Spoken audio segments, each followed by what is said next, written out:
தர்ம கர்மாதிபதி யோகம் என்ன செய்யும்? ஒரு சாதாரண நிலையில இருக்கிறவன பெரிய முதலாளி ஆக்கிரும். ஒரு 10-500 பேர்த்துக்கு சம்பளம் கொடுக்குற மாதிரியான பெரிய முதலாளி, தொழில் அதிபர் ஆக்குறது, பெரிய பணக்காரன் ஆக்குறது, குடிசை வீட்டில் பிறந்தாலும் கோபுரத்தில் வாழ வைக்கிறதுங்கிறது, பெரிய சம்பாத்தியத்துக்கு வர்றது, பேரு புகழ் அடைகிறதுங்கிற மாதிரி பிரமாதமான யோகம் தர்ம கர்மாதிபதி யோகம்.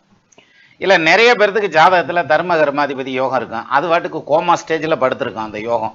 ஒன்றும் பதிலே சொல்லாது. நம்ம எப்போ பார்த்தாலும் ஜாதகத்தில் தர்ம கர்மாதிபதி யோகம் இருக்குது, நீ கொடிசரையான்றான், ஆனால் நம்ம சும்மாதையா சுற்றிக்கு இருக்கான் அப்படின்ற மாதிரியான ஒரு சூழ்நிலையில் நிறைய பேர்த்துக்கு இருக்கும். அப்போ எப்போ வேலை செய்யும், அது எப்போ வேலை செய்யாது அப்படின்னாக்க, இந்த தர்ம கர்மாதிபதி யோகத்தில் 9க்கு அதிபதி அல்லது 10க்கு அதிபதி திசை நடக்கணும். முதல் பாயிண்ட். அதுலேயும் குறிப்பாக 10க்கு அதிபதி திசை நடந்தால் யோகமாக இருக்கும். ஒன்று. ரெண்டாவது, இந்த தர்ம கர்மாதிபதி யோகத்தில் 2ல் யாராவது ஒருத்தர் வக்கரமாக இருக்கக்கூடாது. அதே மாதிரி 2ல் ஏதாவது ஒருத்தர் ஆட்சியாவோ உச்சமாவோ இருந்திருந்தால் அது இன்னும் பிரமாதமாக வேலை செய்யும். அதை விட இன்னொன்று, இந்த தர்ம கர்மாதிபதி யோகத்துக்கு வீடு கொடுத்த அந்த கிரகம் இருக்கு பாருங்க, அதாவது ஆட்சியாக இருக்கணும். அப்படியும் இல்லைன்னா மறுபடியும் மாட்டிங்க. அப்போ பேருக்குத்தான் தர்ம கர்மாதி, பெருமைக்கு எருமையை மெச்சன கணக்கில் சொல்கிறாங்களா, அப்படி ஆயிரும். அதே இது இந்த தர்ம கர்மாதிபதி யோகத்தோட ராகு சேர்ந்துருந்துச்சுன்னு வைங்களேன், பிரம்மாண்டமான யோகமாக வேலை செய்யும்.